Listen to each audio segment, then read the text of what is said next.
Thank you, Acting Deputy President. I rise today to speak on the Discrimination-Free Schools Bill of 2018, legislation put forward by my colleagues from the Greens, and particularly Senator Siewert, that seeks to amend the Sex Discrimination Act and also the Fair Work Act. The objective of this legislation, as we know, is to ensure that independent schools cannot reject either a student or a teacher based on their sexuality. It's funny, I was reflecting as I was preparing for this how I came to this place just over 2 years ago, thinking that my most valued and considered contributions would be economic, that I would stand in this place and speak with knowledge, authority and experience on tax, on superannuation, on investments, on banking or on property rights.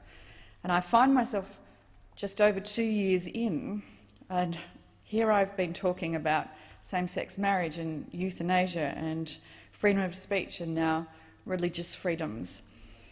And it's taken me by surprise just how many of these issues have arisen in such a short space of time. And I suppose, as a daughter of ageing parents, as a single woman who deals with the prejudices and preconceptions that itself brings, as a sister of a teacher, of the mother of school-aged children, also on the cusp of adulthood, I find that, like all of us, even issues in which I never used to think of myself as an expert, I have a contribution to make and a perspective to give. And what an extraordinary privilege that is. I was particularly proud to contribute to those debates, and most particularly, I think, the same-sex marriage debate with Senator Smith. And some of those debates were highly emotional and emotive and very personal, but I am also very proud to contribute on this one. And I do commend the sentiment of this legislation. Let me acknowledge the intent of Senator Siewert and the Greens in bringing this legislation forward today, because of course our priority here is children. Acting Deputy President, in approaching a debate such as this, it would be difficult to not first point out the profoundly meaningful statement of Harvey Milk. You will recall he was the first openly gay, publicly elected official in the state of California, who in 1977 said, "All young people, regardless of sexual orientation or identity, deserve a safe and supportive environment in which to achieve their full potential." I genuinely appreciate the concern we all share for our children. Indeed, my concern for my own is never far away. Australia's education system must secure our children from discrimination, and it's why the government has worked very effectively already to reach this outcome.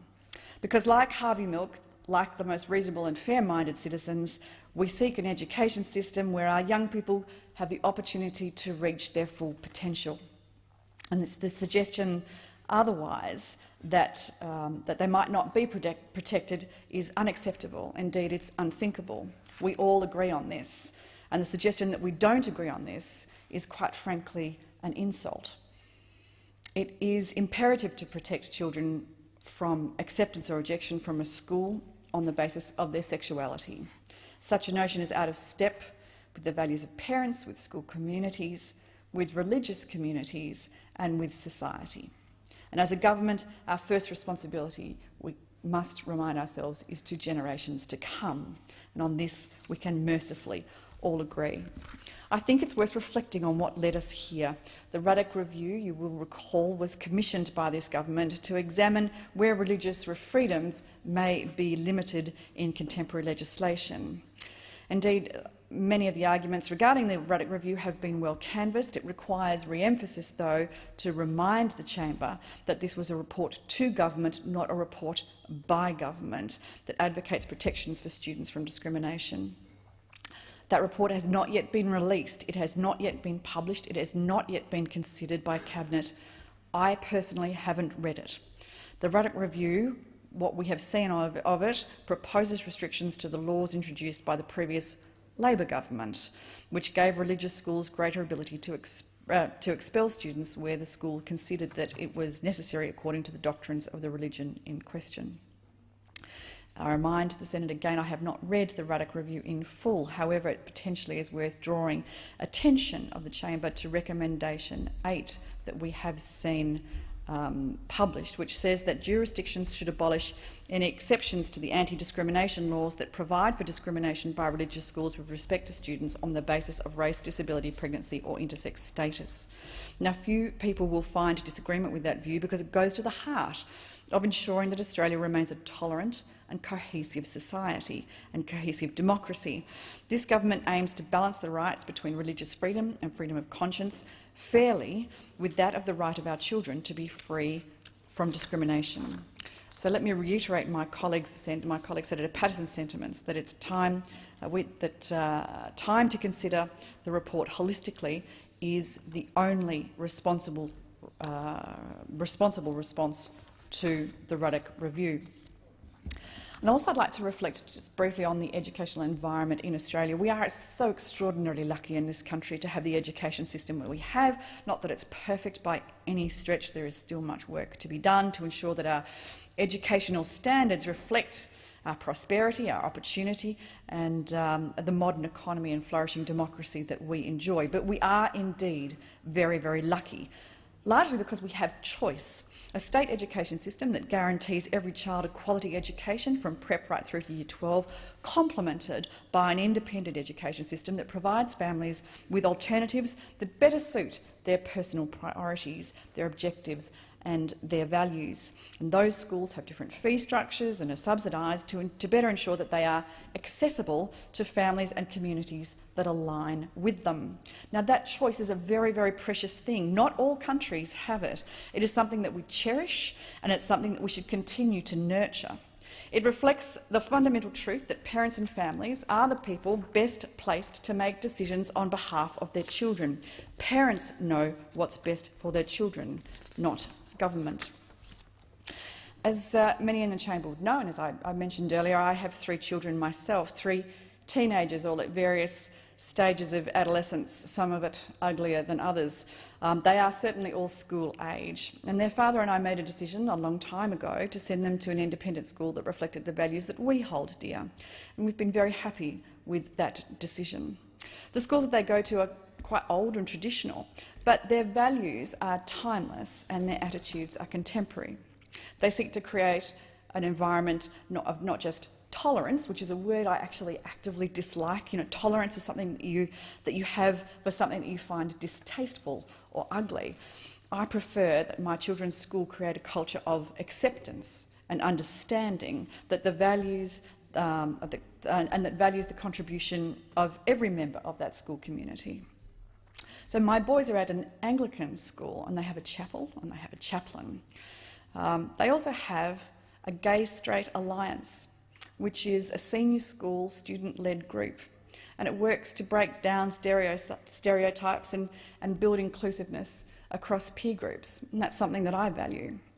And like many other contemporary schools, their faith is quite central to their values, but the school community makes it clear that it appreciates that diverse viewpoints and identities are what connect us all to the lives and experiences of others, build our capacities for empathy and for understanding, and they're what challenge our ideas about people and about society. And that's what I want for my children. It may not be for every family, that's fine. That's what choice is all about, and that was the choice for my family.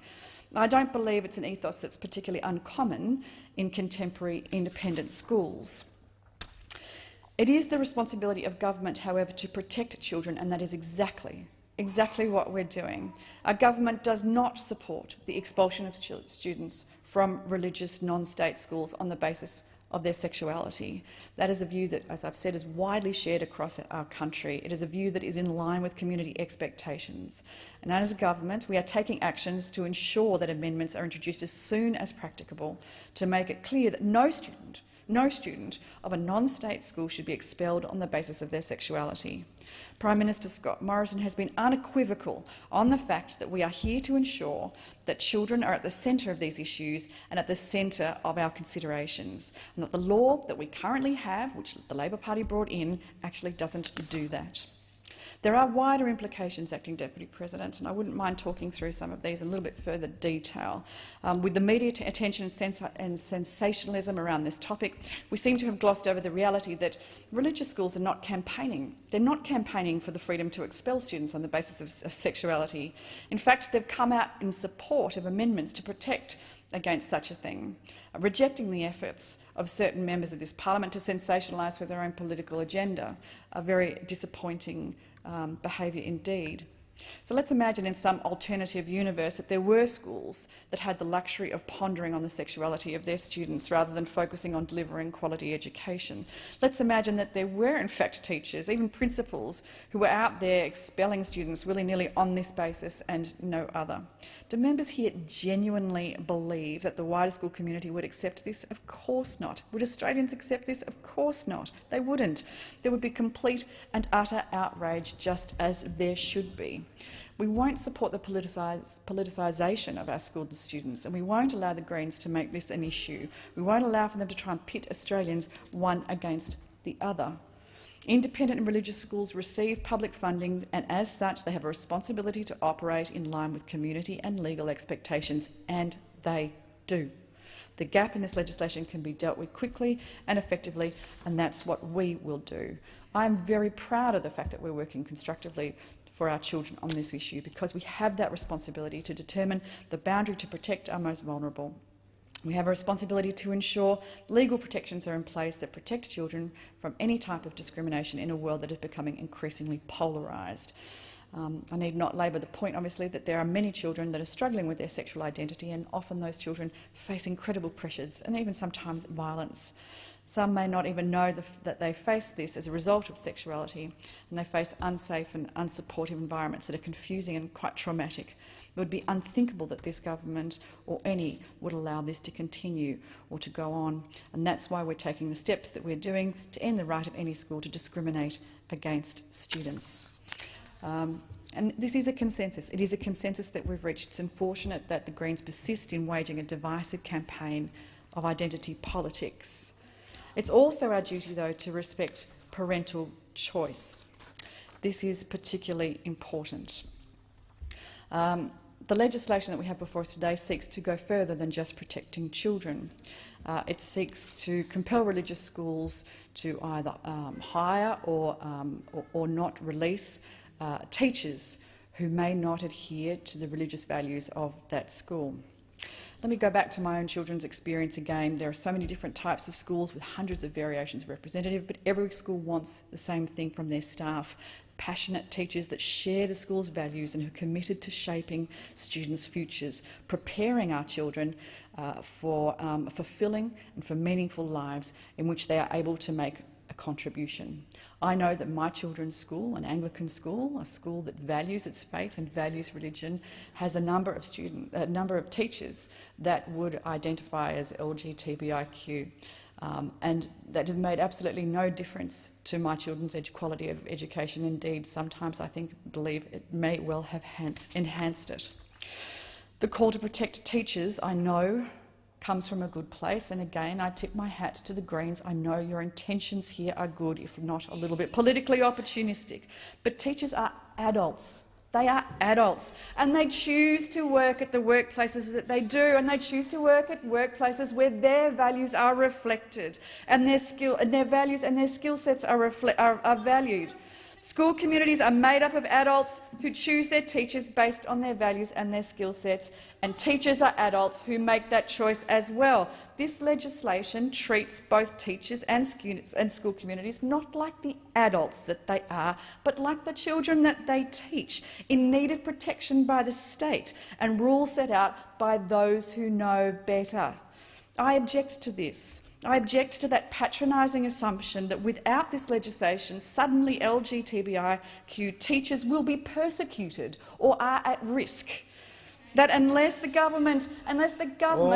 Brother comes in and prevents it, that schools and school communities who today show no signs of discrimination in the hiring and firing of their staff, who today value their teachers for the skills that they bring, will suddenly tomorrow become laden with prejudice and intolerance and in need of laws to restrain their brand newly discovered bigotry and homophobia. Now, I think as a Liberal, we are always reluctant to legislate for a problem that doesn't exist. I'm genuinely concerned that this is one of those times. More pointedly, though, I object to the implication of a part of this legislation that there is an us and them mentality, that Australia is divided somehow into those who are tolerant and waiting, and those who are waiting on the opportunity to persecute those of whom they disapprove. I have a much higher opinion of the common sense of school communities, of the common sense of religious groups, and indeed the common sense of all Australians than do my colleagues of the Greens. The government's position is that we need not conflate protecting young children from expulsion with the employment practices of adults. That conflation is opportunistic, it is intolerant, and it is contemptuous. The Ruddock Review still hasn't been made public. It hasn't been considered appropriately by Cabinet, and when it is considered, we will make recommendations in an objective and fulsome manner. The government will then choose which recommendations it agrees with and which it does not, and it will act accordingly. It is not unreasonable, Acting Deputy President, it is not unreasonable that the Coalition asks that we are given appropriate time and space in which to do this. Australians hold their freedoms very dear, whether they be freedom of speech, freedom of association, freedom of the press, and freedom to pursue the faith of your choice without retribution or obstruction. Legislating for or against freedoms is not something that should ever be done lightly, hastily, thoughtlessly, or, dare I say, motivated solely politically. My personal position is that teachers play such an important role in the lives of our children. They are educators, they are the tough cop on the beat, they are boundary setters, role models, mentors, they are inspirations. They are the bows from which our children, as living arrows, are sent forth. A person's sexuality should not be a consideration when judging somebody's moral worth. On this we can agree, and on this independent schools already agree. Protecting our children is a clear responsibility of government. Indeed, it's a responsibility of society as a whole, and the government will be, and in fact is, taking action to ensure that there are amendments introduced in the Sex Discrimination Act as soon as possible to make it clear that no student of a non-state school should be expelled on the basis of their sexuality. The Attorney-General is preparing those amendments right now, and the opposition will be consulted as a part of that process. There are plenty of issues in this place on which our politicians across the divide disagree. I will ask